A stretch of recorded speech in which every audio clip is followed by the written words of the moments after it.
ஒருமுறை ஒரு ஊரில் ஒரு தொப்பி விற்பனையாளர் இருந்தார். ஒரு நல்ல நாளில் அவர் தொப்பிகளை விற்று கொண்டிருந்தார்.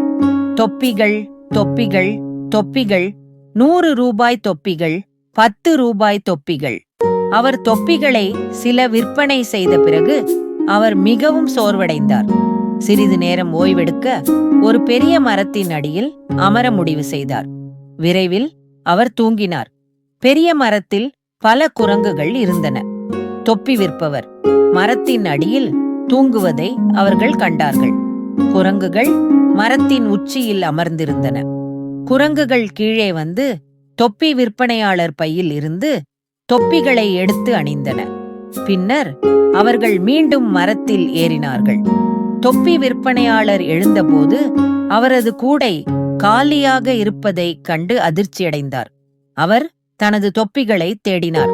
அவருக்கு ஆச்சரியமாக குரங்குகள் அவற்றை அணிந்திருப்பதைக் கண்டார்.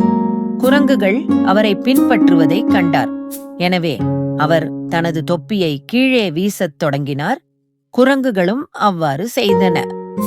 தொப்பி விற்பவர் அனைத்து தொப்பிகளையும் சேகரித்து அவற்றை மீண்டும் தனது கூடையில் வைத்து மகிழ்ச்சியுடன் சென்றார்.